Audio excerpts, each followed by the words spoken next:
Bonjour à tous, nous sommes là pour déguster un vin des box Tastevin et Buissonnier du mois de novembre 2021. Alors on va déguster ensemble un muscadet Sèvres-et-Maine 2020 de la famille Lieubeau. Alors, la famille Lieubeau, elle est implantée dans le pays nantais depuis bien longtemps parce qu'en fait, leur ancêtre Joseph a été retrouvé petit bébé abandonné devant l'Hôtel-Dieu à Nantes. Et c'est pour ça qu'on l'a appelé Lieubeau, parce qu'il avait été déposé dans un lieu très beau. Et voilà, c'est comme ça que le nom de la famille est devenu Lieubeau. Bon, je les connais depuis très longtemps. On a déjà eu l'occasion de présenter deux de leurs vins dans leur superbe gamme. Alors ils sont en bio, là ce vin est en dernière année de conversion bio. Travaille dans une optique bien sûr tout à fait intelligente de faire attention aux vignobles et à l'environnement, et leur démarche en atteste. Et là j'ai décidé de vous montrer un de leurs muscadets de Sèvres-et-Maine sur Ly, parce que je trouve que c'est un des vignobles qui bouge le plus depuis ces dernières années. Il y a une sorte d'historique des muscadets qui étaient vraiment des vins sans intérêt, plutôt aqueux, sans concentration, pas du tout aromatique, et puis on buvait ça rapidement en vacances, en mangeant des huîtres au bord de la plage. En gros, c'était à peu près ça. Alors qu'aujourd'hui, il y a un vrai réveil des vignerons de cette appellation, à tel point qu'ils ont même délimité des crus vraiment avec des vins de garde. Enfin, il y a une vraie dynamique qui est super intéressante. Et je trouve que ce vin en est un très bon exemple, parce que finalement, le cépage, le melon de Bourgogne, un cépage qu'on peut assez facilement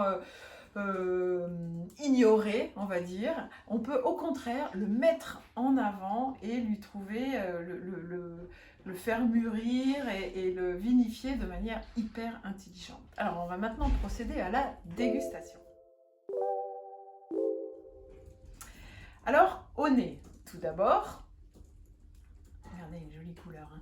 Mais au nez, on s'attendrait à avoir quasiment un vin neutre, un vin qui n'a pas grand chose à dire. Et en vrai, comme dans beaucoup de muscadets d'aujourd'hui, et bien finalement on a un nez qui est très aromatique. Alors ça sent la poire, il y a une note florale assez marquée. On sent bien que c'est du fruit bien mûr. On ne peut pas avoir la poire, qui est un arôme fort finalement, avec un vin dans le raisin aurait été ramassé en sous-maturité. Ça n'existerait pas. À ce moment-là, on aurait de la pomme verte ou juste du citron.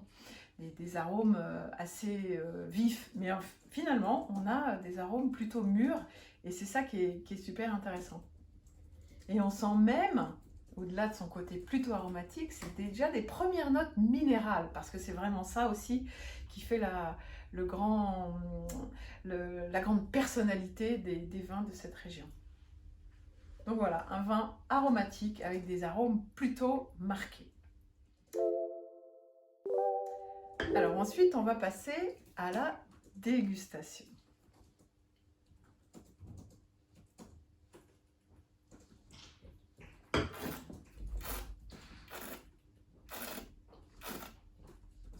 Vous voyez comment je fais pour ajouter un petit peu d'oxygène? C'est vraiment très très important. On prend un petit peu de vin, on ajoute de l'air pour en fait faire se révéler le goût du vin, pas seulement l'impression qu'on peut avoir en bouche, mais vraiment le goût, l'intensité et les arômes qui se détectent également au palais. Et donc là, on se rend compte qu'on a un vin qui est léger, et ça c'est un des grands avantages des vins de cette région, un vin qui est léger, qui ensuite a une belle ampleur, et l'acidité, hein, qui est pas un gros mot, loin de là, l'acidité qui allonge le vin en longueur et qui lui donne cette finale saline qui vient de l'élevage sur Ly.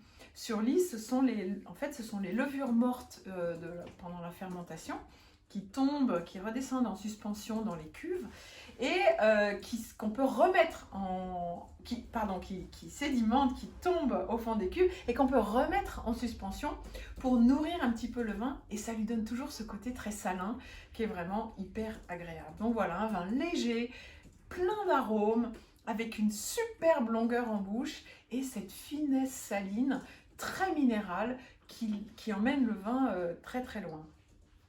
Voilà pour la partie dégustation. Alors maintenant, on ne peut pas avoir un si joli vin sans réfléchir à ce qu'on va manger.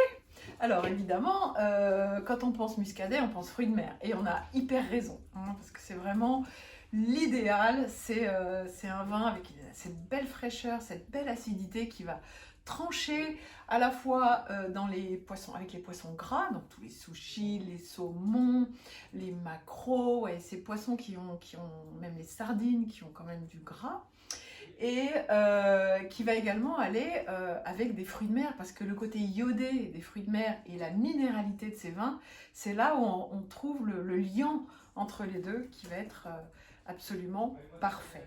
Alors, n'hésitez pas, essayez, faites des essais. Un carpaccio de Saint-Jacques, ça marche super bien, en apéritif bien sûr aussi, avec les fromages, hein, dès qu'on a un vin avec une bonne fraîcheur comme ça, et bien le fromage, ça va trancher dans le gras et ça va être super. Et en hiver, on en mange beaucoup du fromage. Voilà, bah écoutez, merci beaucoup de m'avoir écouté et à vous maintenant de déguster, de trouver les propres arômes, de vous faire votre propre chemin. Ça, c'est juste un guide pour vous aider. Mais allez-y et puis surtout, dites-nous ce que vous en avez pensé.